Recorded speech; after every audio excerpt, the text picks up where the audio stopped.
자, 다음 두 번째 유형, 문장을 등식으로 나타내기. 자, 우리가 문자식에서 공부했던 속도 공식, 농도 공식, 그 다음에 도형의 여러 가지 넓이들, 그 다음에 백분율 공식 등을 이용을 해서 상황에 맞게끔 공식을 이용해서 등식을 표현하는 방법을 공부를 하는 거고요. 당연히 여러분들이 문자식에서 공부했던 어떤 속도 공식, 농도 공식, 도형의 넓이를 정확하게 기억을 못 하신다면 당연히 못 푸는 문제가 되겠죠. 그래서 빨리 나오는 유형이긴 했지만 앞에 단원을 학습을 잘 하기를 요구하는 조금 어려운 문제이기도 해요. 자, 공식을 지금 우리가 다시 한번 기억을 한번 해볼게요. 자, 조금 확대를 해보고요. 자, 속력 공식. 자, 속력, 시간, 거리 공식은 선생님이 이렇게 다 따로따로 써놓긴 했는데 외우는 방법이 있다라고 말씀드렸죠. 여기다 써볼까요? 이렇게 거북이 등껍질 하나 거리고요. 자, 거시속이라고 써요. 자, 거리를 구하려면 이렇게 거리를 싹 가려놓고 나면 뭐가 남아요?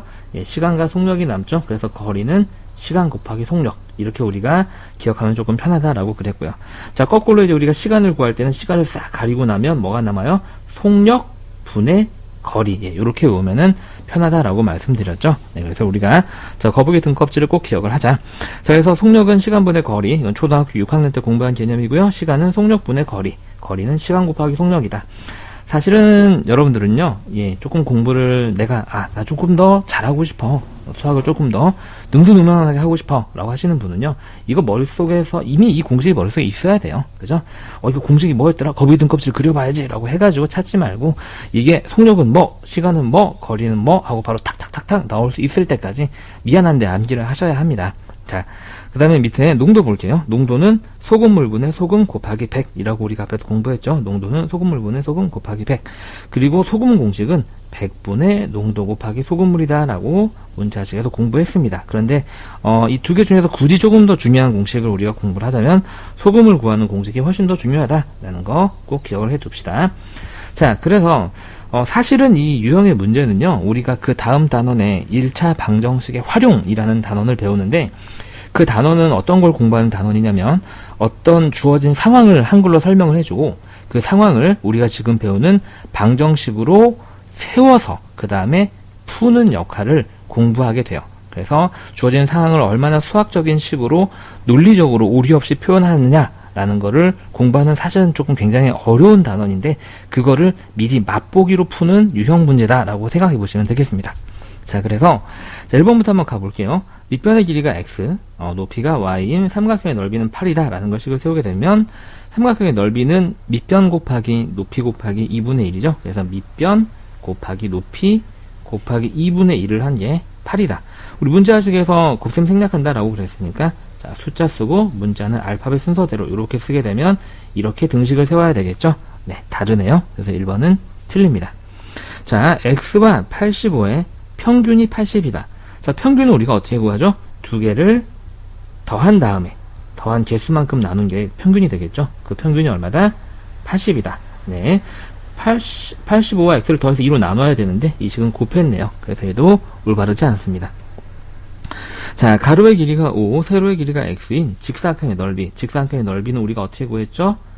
가로 곱하기 세로였죠. 그래서 그대로 써보겠습니다. 가로 곱하기 세로가 넓이인데 그게 얼마다?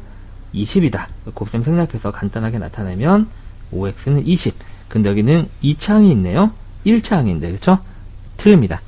자, 길이가 50인 끈을 xcm씩 3번 잘랐더니 10cm가 남았다. 그럼 우리가 50에서 자른 것을 뺄 텐데 x씩 3번 잘랐잖아요. 그랬더니 남은 게 10cm더라. 이런 식이 되고, 자, 곱셈 생략해서 나타내면 이런 식이 되어야 되죠. 그래서 여기 1차항이 모양이 다르기 때문에 틀리고요. 자, 거리를 물어보는 문제네요. 자, 시속 5km로 x 시간 동안 이동한 거리는 10km다. 그래서 우리가 거리를 구하는 거니까 우리가 거리 구하는 공식이 뭐였나요? 여러분들 기억나세요? 네, 시간 곱하기 속력. 네, 요거였죠. 자, 잘 아직 못 외우는 친구는 이렇게 거시속 거북이 등껍질을 그려보게 되면 거리를 구하니까 얘를 가리고 나면 시간 곱하기 속력이 남아있죠. 그래서 지금 속력이 5고요. 시간이 x니까 이동 거리는 5x가 되고요. 그게 10이다 라는 얘기가 돼서 5번이 맞는 표현이 되겠습니다. 자, 그래서 우리가 앞에서 공부했던 여러 공식들을 다 외우고 있어야지만 풀 수 있는 문제. 자, 이 문제는 조금 그나마 쉽네요. 어떤 수의 x의 4배에다가 6을 더한 수는 9에서 x를 뺀 수의 3배와 같다. 자, 이게 선생님 말씀드린 아까 그 문제예요. 이렇게 한글로 써진 거를요, 내가 얼마나 논리적인 오류가 없이 수학적인 표현으로 옮기느냐. 이게 사실은요, 여러분들 영어 시간에 장문 공부하잖아요. 수학에서 식 세우는 거 똑같아요, 여러분들. 영어 시간에 장문은 우리가 어떤 한글 표현을 영어로 바꾸는 것처럼 수학에서 식을 세운다고 하는 것은 네, 여기는 한글 표현을 수학적인 언어로 쉽게 얘기해서 표현한다라고 생각하시면 되고, 식 세우는 게 그러니까 굉장히 중요하겠죠. 그죠? 네, 한번 표현해 볼게요.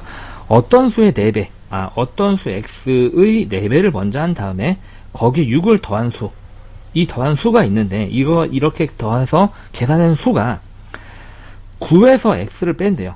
9에서 어떤 수 x를 빼고 그 뺀 수의 3배니까 곱하기 3을 해버리게 되면은 안 되죠. 왜냐면 여기 이렇게 곱하기를 쓰게 되면 이 곱하기는 여기에만 곱해지잖아요. 근데 우리는 이 뺀 수 전체 3을 곱하고 싶기 때문에 빼기를 먼저 해야 되기 때문에 이렇게 괄호를 쳐주는 겁니다. 그렇죠? 그래서 이 두 개가 서로 같다라고 이렇게 등호로 연결을 하는 거죠. 이 같다가 등호로 바뀌는 겁니다. 다시 한번, 어떤 수의 4배에다가 6을 더한 수는 9에서 그 어떤 수를 뺀 수의 3배와 같더라 라는 식이 되는 거죠. 그래서 얘를 조금 더 예쁘게 정리를 하게 되면 곱하기가 생략돼서 숫자 쓰고 문자 쓰고 더하기 플러스 6 쓰고, 그 다음에 지금 보기들을 보니까 여러분들 분배가 된 것도 있고 안 된 것도 있는데 이거는 그냥 분배 안 할게요. 자, 곱하기 생략하게 되면 3 먼저 쓰고 괄호 9-x 이렇게 쓰고 나면 네, 이게 지금 여기에 보기 3번과 완전히 똑같죠.